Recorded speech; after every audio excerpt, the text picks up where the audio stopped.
मैं साजन सर आप सभी को एरोमेटिक क्लासेस में स्वागत करता हूं। मैंने आप लोगों को इससे पिछले वीडियो में जीके और जीएस का सेट 1 और सेट 2 प्रैक्टिस करवाया था। तो आज मैं आप लोगों को जीके और जीएस का सेट 3 का प्रैक्टिस करवाने वाला हूं। तो आप लोग इस वीडियो को शुरू से अंत तक देखें, क्योंकि आने वाले एसएससी और फायरमैन के एग्ज़ाम में जीके जीएस का क्वेश्चन इससे आ सकता है। तो आप लोग इस वीडियो को शुरू से अंत तक देखें, और देखने के बाद मेरा वीडियो आप लोगों को कैसा लगता है तो आप लोग कमेंट बॉक्स में ज़रूर लिखें, और वीडियो को शेयर कर दें और सब्सक्राइब करना बिल्कुल ना भूलें, क्योंकि आपके सब्सक्राइब से ही मेरा मनोबल और बढ़ेगा, ताकि आप लोगों के लिए अच्छी अच्छी वीडियो लेके आऊँ और आपका एक पोस्ट निर्धारित हो सके। तो चलिए, आपके वीडियो में आज का पहला प्रश्न है, निम्नलिखित में से किस सिख गुरु को जहांगीर ने मृत्यु दंड दिया था। यानी कि किस सिख गुरु को जहांगीर ने मृत्यु दंड दिया था, तो वह गुरु अर्जुन देव को दंड दिया था। यानी कि जहांगीर ने किसको मृत्यु दंड दिया था, तो गुरु अर्जुन देव को दंड दिया था। इसलिए इसका राइट आंसर क्या हो जाएगा, ऑप्शन नंबर डी, यानी गुरु अर्जुन देव। नेक्स्ट है, पूना पैक्ट किसके मध्य हुआ था, मतलब पूना पैक्ट किसके मध्य हुआ था। तो पूना पैक्ट जो हुआ था वह अंबेडकर जी के और गांधी जी के बीच हुआ था। तो इसके लिए इसका राइट आंसर क्या हो जाएगा, ऑप्शन नंबर डी, यानी अंबेडकर और गांधी जी।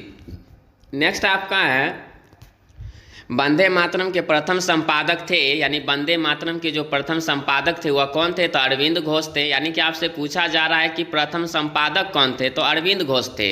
न कि यहाँ पर संरचना पूछा जाता है कि किनके द्वारा यह रचना किया गया था।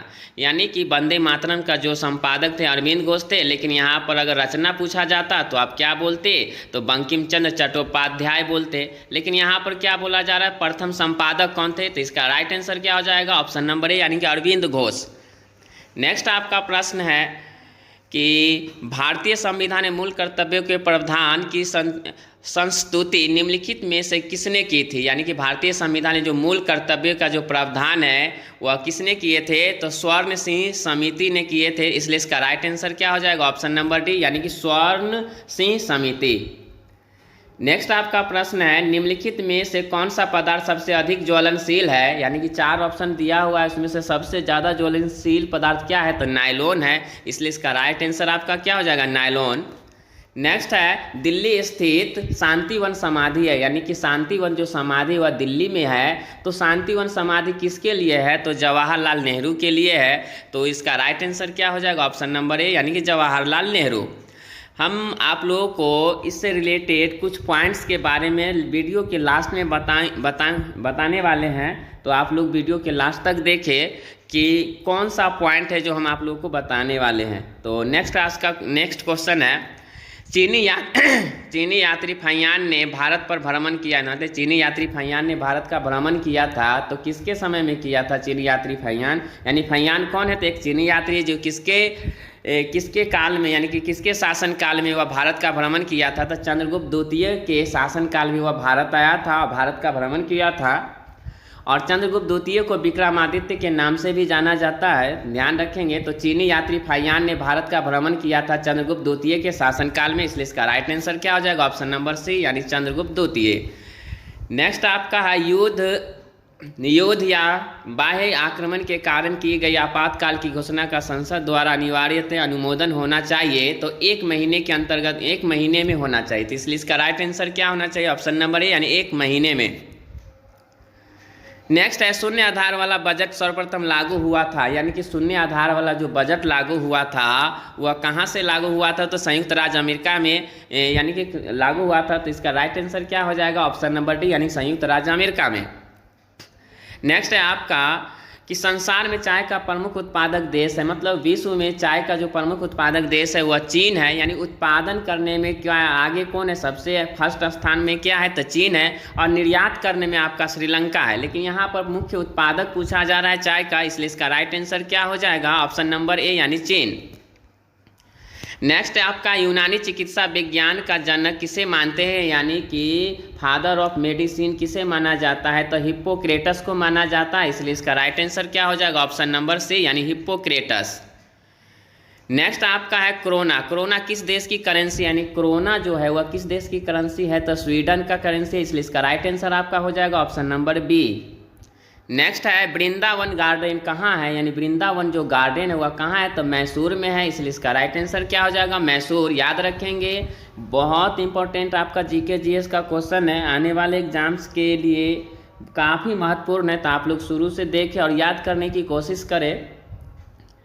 नेक्स्ट आपका है वेलिंगटन ट्रॉफी किस खेल में दी जाती है, यानी कि वेलिंगटन जो ट्रॉफी है वो किस खेल से संबंधित है, तो हॉकी से संबंधित है, इसलिए इसका राइट आंसर हो जाएगा ऑप्शन नंबर सी, यानी हॉकी। भारत के राष्ट्रपति के रूप में निर्वाचन के लिए योग्यता की न्यूनतम उम्र है, यानी कि भारत के राष्ट्रपति के निर्वाचन के लिए इसका जो क्वालिफिकेशन यानी कि योग्यता है, एबिलिटी है, वो कितनी होनी चाहिए, 35 वर्ष होनी चाहिए, इसलिए इसका राइट आंसर क्या हो जाए, ऑप्शन नंबर ए, यानी 35 वर्ष। नेक्स्ट आपका नटराज की प्रसिद्ध कांस्य मूर्ति उदाहरण, मतलब नटराज की प्रसिद्ध जो कांस्य मूर्ति है वह किसका उदाहरण, मतलब चोल कला का उदाहरण है, इसलिए इसका राइट आंसर क्या हो जाएगा ऑप्शन नंबर डी, यानी चोल कला। याद रखेंगे नटराज का जो संबंध है वह चोल कला से है। नेक्स्ट आपका मोहम्मद गौरी कहाँ का शासक था, यानी मोहम्मद गौरी कहाँ का शासक था, तो अफगान का शासक था, यानी कि अफगानिस्तान का था, इसलिए इसका राइट आंसर क्या हो जाएगा ऑप्शन नंबर बी, यानी अफगानिस्तान। लेकिन यह प्रथम मुस्लिम शासक तुर्की का बना था, इस तुर्की का, लेकिन यहाँ पर पूछा जा रहा है मोहम्मद गौरी कहाँ का शासक था, तो अफगानिस्तान का था, इसलिए इसका राइट आंसर क्या, अफगानिस्तान। नेक्स्ट है पानीपत के तृतीय युद्ध में मराठों की पराजय के बाबत निम्नलिखित पर विचार कीजिए, मतलब कि पानीपत के जो तृतीय युद्ध हुआ था यानी अहमद शाह अब्दाली और मराठों के बीच हुआ था, तो उसमें बात क्या है, तो सदाशिवराव की कूटनीतिक गलतियां, अहमद शाह अब्दाली का उत्कृष्ट सेनापतित्व, मराठा सेना में बहुत से अनारी लड़ाकुओं का होना, यानी तीनों बात क्या है इस युद्ध के लिए, इस विचार से क्या है इस विचार के लिए क्या है योग्य है, तो इस तीनों विचार इसके लिए क्या किया जाता है, व्याख्या करता है, इसलिए तीनों विचार है इसका, इसलिए इसका राइट आंसर हो जाएगा ऑप्शन नंबर ए, यानी 1, 2 और 3। नेक्स्ट है मुगल वंश का जो संबंध बहादुर शाह जफर से था वही संबंध लोधी वंश का डैश से था, यानी कि मुगल वंश का जो संबंध बहादुर शाह जफर से था वही संबंध लोधी वंश का था, तो इब्राहिम लोधी है, यानी कि इब्राहिम लोधी है, इसलिए इसका राइट आंसर क्या हो जाएगा, इब्राहिम लोधी। इब्राहिम लोधी क्या, यह लोधी वंश का सबसे अंतिम शासक था, लोधी वंश का पहला जो शासक था वह कौन, बहलोल लोधी था, उसके बाद सिकंदर लोधी, उसकी के बाद क्या है इब्राहिम लोधी है, तो इसका राइट आंसर क्या हो जाएगा, 19 नंबर का जो क्वेश्चन का आंसर है वह इब्राहिम लोधी है, इसका right answer option number C है। नेक्स्ट है पंडित भीमसेन गुरुराज जोशी, यानी पंडित भीमसेन गुरुराज जोशी जो है वह पंडित भीमसेन गुरुराज जोशी जो है वह हिंदुस्तानी गायक है, तो इसका राइट आंसर क्या हो जाएगा ऑप्शन नंबर बी, यानी हिंदुस्तानी गायक। याद रखेंगे पंडित भीमसेन गुरुराज का जो संबंध है हिंदुस्तानी गायक से संबंध है, इसलिए इसका राइट आंसर क्या हो जाएगा ऑप्शन नंबर बी, यानी हिंदुस्तानी गायक।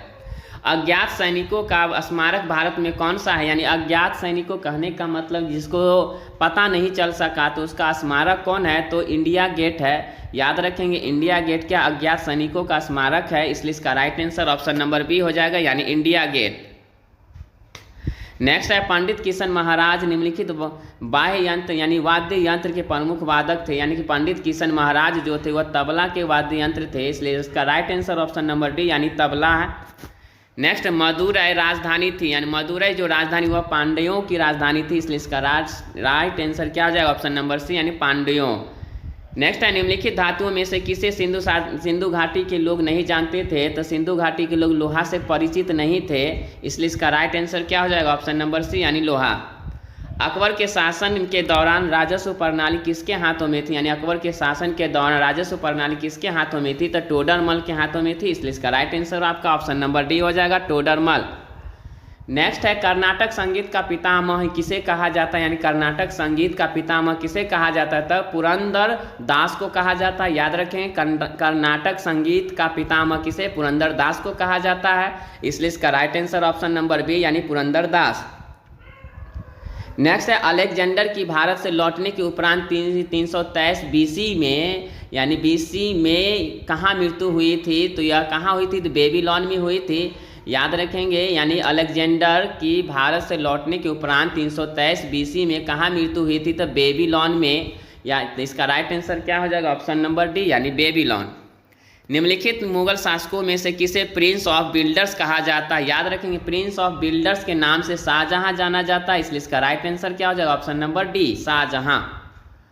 नेक्स्ट है, निम्नलिखित में से कौन सा वाद्य यंत्र बिना तार का है? यानी बिना तार का ट्रम्पेट है। बाकी सभी जो गिटार, सितार, वायलिन जो है वह तार का होता है, लेकिन ट्रम्पेट क्या होता है? बिना तार का वाद्य यंत्र होता है, इसलिए इसका राइट आंसर क्या हो जाएगा? Option number C. चित्रकला की गंधार शैली का सूत्रपात किसके द्वारा किया गया था? यानी कि चित्रकला की गंधार शैली का जो सूत्रपात वो महायान संप्रदाय के द्वारा किया गया था, इसलिए इसका राइट आंसर ऑप्शन क्या हो जाएगा? बी हो जाएगा, यानी महायान संप्रदाय। सालार यानी सालार जंग संग्रहालय कहाँ स्थित है? यानी सालार जंग जो संग्रहालय है, म्यूजियम है, वो कहाँ स्थित है? हैदराबाद में। याद रखेंगे, सालार जंग संग्रहालय का संबंध हैदराबाद से है, यानी सालार जंग जो संग्रहालय है यानी म्यूजियम है वह कहाँ है? हैदराबाद में, इसलिए इसका राइट आंसर क्या हो जाएगा? Option number A. नेक्स्ट है, निम्नलिखित में से कौन सा नृत्य स्त्री पुरुष दोनों का नृत्य है? तो घूमर नृत्य है, जो स्त्री और पुरुष दोनों के लिए होता है, इसलिए इसका राइट आंसर क्या हो जाएगा? ऑप्शन नंबर सी, यानी घूमर नृत्य। हीनयान व महायान संप्रदायों का जन्म निम्नलिखित में से किसमें हुआ है? तो हीनयान और महायान संप्रदायों का जन्म निम्नलिखित में किसमें? यानी बौद्ध धर्म में हीनयान और महायान, यानी कि बौद्ध धर्म के चतुर्थ संगीति में क्या हुआ था? यह बट गया था, तो इसका राइट आंसर क्या हो जाएगा? ऑप्शन नंबर डी, यानी चतुर्थ बौद्ध संगीति।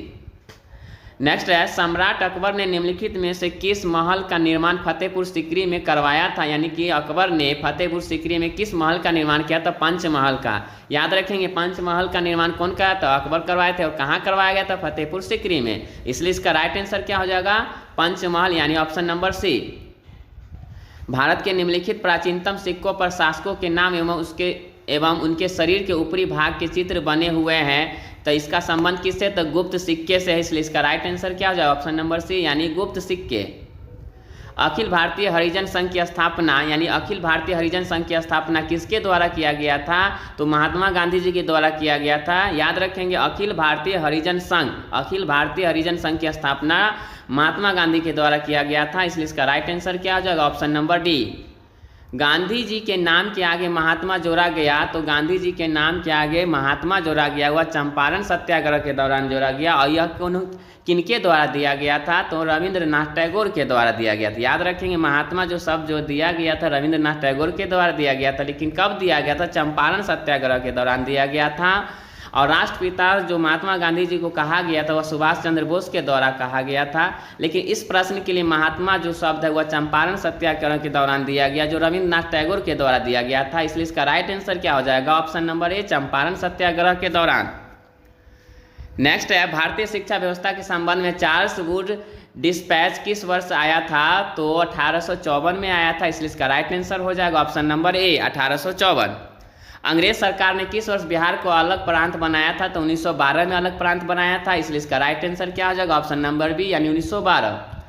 नमक सत्याग्रह के दौरान निम्नलिखित में से कौन गांधी जी से जुड़े हैं? यानी कि नमक सत्याग्रह जब हुआ था तो उस समय सरोजनी नायडू गांधी जी से जुड़े हुए थे, इसलिए इसका राइट आंसर क्या हो जाएगा? ऑप्शन नंबर बी, यानी सरोजनी नायडू।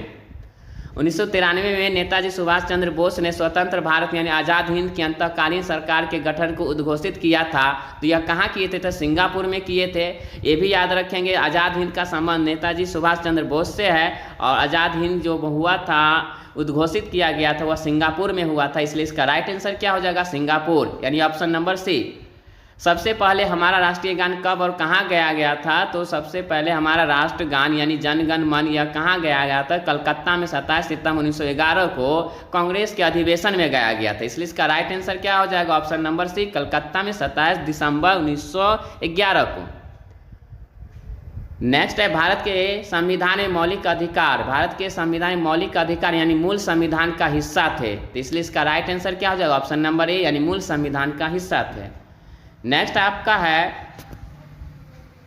राज्य लोक सेवा आयोग के सदस्यों की नियुक्ति कौन करते हैं? यानी कि राज्य लोक सेवा आयोग का जो सदस्यों की नियुक्ति करते हैं वो राज्यपाल के द्वारा किया जाता है, यानी गवर्नर के द्वारा किया जाता है, इसलिए राइट आंसर क्या हो जाएगा? ऑप्शन नंबर सी, यानी राज्यपाल। भारतीय गणतंत्र में किसी राज्य की सदस्यता है तो अनिवार्य है, यानी कि भारतीय गणतंत्र किसी राज्य की सदस्यता क्या है? अनिवार्य है, यानी कंपलसरी है, इसलिए राइट आंसर क्या हो जाएगा? ऑप्शन नंबर सी, यानी अनिवार्य। भारतीय संविधान का निम्नलिखित में से कौन सा पक्ष यूएसए के संविधान के समान है? तो मौलिक अधिकार, यानी यूएसए से यानी अमेरिका से मौलिक अधिकार को लिया गया है अमेरिका के संविधान से। कौन सा अधिकार लिया गया? मौलिक अधिकार के लिया गया, इसलिए इसका राइट आंसर हो जाएगा ऑप्शन नंबर बी यानी मौलिक अधिकार। कौन सी नदी दक्षिण भारत की गंगा कहलाती है? याद रखेंगे दक्षिण भारत की गंगा कहलाती है कौन है? तो कावेरी नदी है, और वृद्ध गंगा के नाम से हमारा गोदावरी जानी जाती है। लेकिन इसमें क्या पूछा जा रहा है आपका, दक्षिण भारत की गंगा किसे कहा जाता है? तो कावेरी नदी को कहा जाता है। नेक्स्ट आपका, किस राज्य की सीमा चीन से जुड़ी हुई है? तो अरुणाचल प्रदेश की जो सीमा है वह चीन से जुड़ी हुई है, तो इसलिए इसका राइट आंसर आपका हो जाएगा अरुणाचल प्रदेश। भारत में झूम कृषि जुड़ी हुई है, तो जनजातीय आदिवासी लोगों से जुड़ी है। झूम खेती कहने का मतलब एक जगह करके फिर दूसरे जगह खेती करना, तो भारत में झूम खेती जुड़ी हुई है जनजाति यानी आदिवासी लोगों से जुड़ी हुई है, इसलिए इसका राइट आंसर हो जाएगा ऑप्शन नंबर ए यानी जनजाति आदिवासी लोगों से। नेक्स्ट एंड लास्ट क्वेश्चन आपका, इंटीग्रल कोच फैक्ट्री कहाँ है? तो पेराम्बू यानी कि पेराम्बूर में है, तो इसलिए इसका राइट आंसर क्या हो जाएगा ऑप्शन नंबर ए। तो आज हम लोगों ने सेट 3 का जीके जीएस के बारे में आप लोगों को बताया, जो आने वाले एग्जाम्स के लिए काफ़ी महत्वपूर्ण है। उम्मीद करते हैं कि आप लोगों को अच्छा लगा होगा। चलिए इससे रिलेटेड कुछ पॉइंट्स है जो इसमें हम लोग पढ़ लेते हैं, तो वो भी देख लेते हैं हम लोग। तो एक तरफ क्या है, समाधि स्थल है, दूसरे तरफ प्रमुख व्यक्ति है। तो समाधि स्थल है और किनका समाधि स्थल है उनके बारे में बताया गया। तो राजघाट जो समाधि स्थल है वह महात्मा गांधी का है, याद रखेंगे। राजघाट जो समाधि स्थल वह किसका है? महात्मा गांधी का है। विजय घाट जो है समाधि स्थल लाल बहादुर शास्त्री का है। शक्ति स्थल इंदिरा गांधी जी का है यार। किसान घाट चौधरी चरण सिंह का। अभय घाट किसका? मोरारजी देसाई का। वीरभूमि राजीव गांधी का। समता स्थल जगजीवन राम का। महाप्रयाण घाट डॉक्टर राजेंद्र प्रसाद का। इसे या वीडियो को पॉज करके आप लोग लिख कर याद कर सकते हैं। नेक्स्ट आपका है देश और मुद्रा, यानी कि किस देश का मुद्रा क्या है और मुद्रा यानी करेंसी क्या है? तो भूटान का जो करेंसी है वह न्यूल टूम है, याद रखें। भूटान का जो करेंसी है वो न्यूल टूम है। म्यांमार का जो करेंसी वह क्यात है, याद रखेंगे। म्यांमार का क्यात है। कुवैत का दिनार है, तो कुवैत जो देश है उसका दिनार करेंसी है यानी कि मुद्रा है। मकाऊ का पटाका है। यमन का रियाल है। तुर्की का लीरा है। बहुत इंपॉर्टेंट है न, क्योंकि यह किसी न किसी एग्जाम में पूछ दिया जाता है, आप लोग इसको याद करेंगे। पर्यटन स्थल आप यह है कि हिलती मीनारे, यह कहाँ है? तो अहमदाबाद यानी अहमदाबाद गुजरात में, याद रखेंगे। हिलती मीनारे अहमदाबाद में है, यानी अहमदाबाद कहाँ है? गुजरात में पड़ता है। तो हिलती मीनारे कहाँ है? अहमदाबाद में। मूसी रानी की छतरी यह कहाँ है? अलवर में, और अलवर कहाँ है? तो राजस्थान में है। कानपुर महल कहाँ है? धौलपुर में है, तो ये भी कहाँ है? राजस्थान में। आना सागर जो है पर्यटन स्थल, आना सागर कहाँ है? अजमेर यानी राजस्थान में है। नेक्स्ट है पत्र पत्रिकाएं, यानी कि कौन से पत्र का संपादक लेखक कौन है? तो बंग दर्शन का जो लेखक है बंकिम चंद्र चटर्जी, यानी कि बंकिम चंद्र चटर्जी के द्वारा बंग दर्शन लिखा गया है। कॉमन बिल जो है वह एनी बेसेंट के द्वारा लिखा गया है। सोम प्रकाश जो पत्रिकाएं है वह ईश्वर चंद्र विद्यासागर के द्वारा लिखा गया है। और बंगाली जो लिखा गया है वह किसके कारण है? सुरेंद्र नाथ बनर्जी के, यानी बंगाली जो पत्रिकाएं वह सुरेंद्र नाथ बनर्जी के द्वारा। भारत दूरदर्शन लिखा है वह भारतेंदु हरिश्चंद्र के द्वारा। इंडियन स्ट्रगल किसके द्वारा लिखा गया? तो सुभाष चंद्र बोस। यानी कि आपको पूछा जाएगा बंग दर्शन का संबंध किससे है, तो आपका क्या होना चाहिए? बंकिम चंद्र चटर्जी। कॉमन बिल का एनी बेसेंट। सोम प्रकाश ईश्वर चंद्र विद्यासागर। बंगाली सुरेंद्र नाथ बनर्जी। भारत दूरदर्शन यानी भारतेंदु हरिश्चंद्र। नेक्स्ट आपका इंडियन स्ट्रगल किसका है? तो सुभाष चंद्र बोस से संबंध है। Home and the world Rabindranath Thakur, यानी होम एंड द वर्ल्ड किसके संबंध है? रविन्द्रनाथ ठाकुर से संबंध है। नेक्स्ट आपका सोडियम बाइकार्बोनेट, यानी खाने का सोडा को क्या कहा जाता है? सोडियम बाइकार्बोनेट को कहा जाता है। सोडियम कार्बोनेट को धोने वाला सोडा कहा जाता है। और sodium hydro oxide caustic soda, याद है कास्टिक सोडा को सोडियम हाइड्रो ऑक्साइड यानी NaOH को कहा जाता है। सोडियम क्लोराइड को साधारण नमक कहा जाता है, यानी कि इन साधारण नमक को सोडियम क्लोराइड कहा जाता है। आप एक दूसरे से देखकर याद कर सकते हैं, इसमें कोई कठिन है नहीं। सोडियम नाइट्रेट यानी चिली साल्ट पीटर किसको कहा जाता है? सोडियम नाइट्रेट को कहा जाता है। और हाइपो यानी सोडियम थायोसल्फेट को कहा जाता है। नीला कशिश क्यूप्रिक सल्फेट को कहा जाता है। नेक्स्ट आपका है कि 30 जनवरी को कौन सा दिवस मनाया जाता है? तो शहीद दिवस यानी कि 30 जनवरी को मनाया जाता है। 12 जनवरी को आपको राष्ट्रीय युवा दिवस मनाया जाता है। इंपॉर्टेंट है, यह दिवस से रिलेटेड एक न एक प्रश्न आपको पूछा ही जाता है, तो याद रखेंगे। शहीद दिवस 30 जनवरी को मनाया जाता है। राष्ट्रीय युवा दिवस 12 जनवरी को। अंतर्राष्ट्रीय महिला दिवस 8 मार्च को, जो आज के वीडियो में, आज का वीडियो में ही 8 मार्च है, जो आज के दिन क्या है, अंतर्राष्ट्रीय महिला दिवस है, यानी 8 मार्च है। तो अंतर्राष्ट्रीय महिला दिवस क्या 8 मार्च को मनाया जाता है। विश्व प्रवासी पक्षी दिवस का 8 मई को मनाया जाता है, 8 मई को मनाया जाता है। और वायुसेना दिवस 8 अक्टूबर को, और पृथ्वी दिवस का मनाया जाता है 22 अप्रैल को। तो उम्मीद करते हैं कि आपको यह मेरा वीडियो आप लोगों को पसंद आया होगा। अगर आप लोगों को मेरा वीडियो पसंद आया है तो प्लीज़ वीडियो को शेयर और सब्सक्राइब कर दें। धन्यवाद।